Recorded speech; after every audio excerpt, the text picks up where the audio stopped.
कृष्णा, आप सभी का बहुत बहुत स्वागत है। इन लेक्चर सीरीज में हम भगवत गीता को सिस्टमैटिकली पढ़ने का प्रयास कर रहे हैं। पिछली वीडियो में हमने अध्याय 1 श्लोक संख्या 5 और 6 को पढ़ा था। अभी दुर्योधन श्लोक संख्या 4, 5 और 6 में आचार्य द्रोण को पांडवों के कुछ महारथियों के नाम बताता है। आगे दुर्योधन क्या कहता है ये हम आज पढ़ेंगे। भगवत गीता अध्याय 1 श्लोक संख्या 7। अस्माकं तु विशिष्टाये तानि बोध द्विजोत्तम नायका मम सैन्यस्य संज्ञार्थं तान् ब्रवीमि ते। आइए शब्दार्थ देख लेते हैं। अस्माकं हमारे, तु लेकिन, विशिष्टा विशेष शक्तिशाली, ये जो, निबोध जरा जान लीजिए, जानकारी प्राप्त कर लें। द्विजोत्तम हे ब्राह्मण श्रेष्ठ। दुर्योधन कह रहा है हे द्विजोत्तम, हे ब्राह्मण श्रेष्ठ, तान् निबोध कृपया समझिए। क्या समझिए? अस्माकं तु विशिष्टा ये हमारी सेना के बारे में समझिए। नायका सेनापति या लीडर्स, मम मेरी, सैन्यस्य सेना के, संज्ञार्थम सूचना के लिए, तान उन्हें, ब्रवीमि बता रहा हूँ, ते आपको। अस्माकं तु विशिष्टा ये हमारी सेना के बारे में समझिए। क्या समझिए?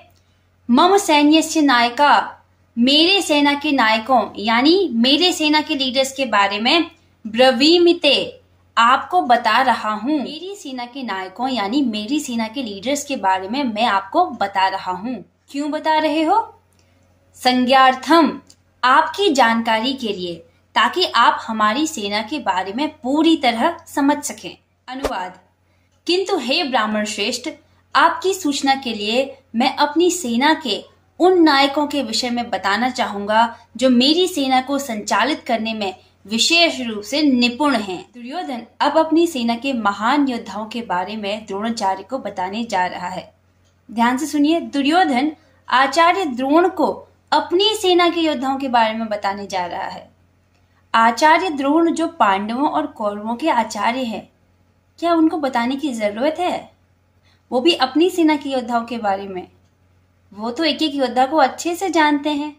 आचार्य बलदेव विद्याभूषण जी अपनी टीका में ये बताते हैं कि आचार्य द्रोण शायद ये सोचें कि पांडवों की सेना को देख के दुर्योधन डर गया है और अपने डर को छुपाने के लिए वो इस प्रकार मुझसे धृष्टता से बात कर रहा है कि हमारी सेना में जो महान योद्धा हैं, अब उनके बारे में आप मुझसे सुनिए। यानी दुर्योधन डरा हुआ था और अब तक वह पांडवों के महारथियों के बारे में बता चुका था।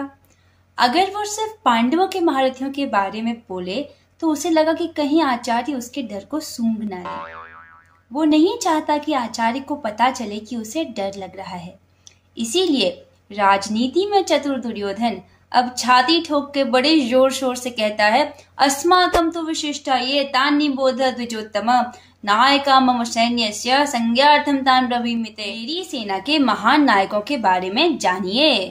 अब जब दुर्योधन द्रोणाचार्य से बात कर रहा है तो उसकी सेना के बाकी योद्धा भी सुनने की कोशिश कर रहे हैं कि युद्ध से एकदम पहले राजा अपने गुरु से क्या चर्चा कर रहा है, क्या बातें चल रही हैं। तो दुर्योधन नहीं चाहता कि ये योद्धा पांडवों की स्ट्रेंथ, पांडवों की शक्ति के बारे में सुनकर कहीं ये लोग निराश ना हो जाए। इसीलिए उसने ये शब्द कहे। पांडवों के प्रेम के कारण अगर आप युद्ध नहीं भी करेंगे तो भी भीष्मादि के द्वारा मैं विजय प्राप्त कर लूंगा।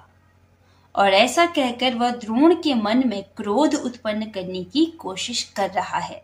द्रोणाचार्य दुर्योधन की तरफ से ही युद्ध कर रहे थे। द्रोणाचार्य कौरवों के पक्ष से ही लड़ रहे थे। फिर भी दुर्योधन के मन में एक शंका थी, एक डाउट था, एक बात उसके मन में अटक रही थी। क्या? कि द्रोणाचार्य पांडवों से प्रेम करते हैं, पांडव द्रोणाचार्य के प्रिय शिष्य हैं। कहीं वो इसी प्रेम के कारण अच्छे से इस युद्ध में ना लड़े तो? इन शब्दों से दुर्योधन आचार्य द्रोण के मन में क्रोध उत्पन्न करने की कोशिश कर रहा है, उनको गुस्सा दिलाने की कोशिश कर रहा है। कैसे? देखिए आचार्य, मैं जानता हूँ आप पांडवों से बड़ा प्रेम करते हैं, वो आपके प्रिय शिष्य हैं, इस प्रेम के कारण अगर आप ये युद्ध नहीं भी लड़ेंगे तो मेरे पास भीष्म आदि जैसे बड़े बड़े योद्धा हैं जिनकी सहायता से तो मैं अवश्य जीत जाऊंगा। आप नहीं भी युद्ध करेंगे तो भी मैं जीत जाऊंगा। द्रोणाचार्य को ये समझ में आ रहा है कि ये अपने कूटनीति भरे शब्दों के माध्यम से मुझसे क्या कहना चाह रहा है। मानो द्रोणाचार्य कहें, तुम हमारी ईमानदारी पर शक कर रहे हो। तुम्हें पता होना चाहिए कि मैं कभी अपने कर्तव्य से पीछे नहीं हटता हूँ। ये वही द्रोणाचार्य हैं जिन्हें पता था कि धृष्टद्युम्न इनकी मृत्यु का कारण होगा, फिर भी ये अपने गुरु होने के कर्तव्य को निभाते हैं और धृष्टद्युम्न को अपने सारे सैन्य रहस्य प्रदान करते हैं। और दुर्योधन इस बात को जानता है कि द्रोणाचार्य कर्तव्य परायण है, वो अपने कर्तव्य से पीछे नहीं हटेंगे।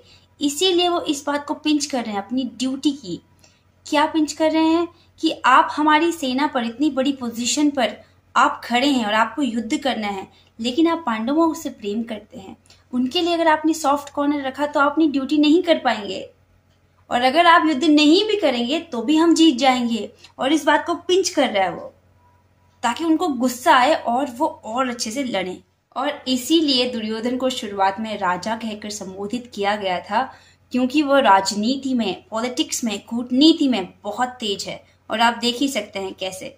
यहाँ पर एक बात ध्यान देने वाली है कि अर्जुन कुछ नहीं बोल रहे हैं, अर्जुन को कोई चिंता नहीं हो रही है।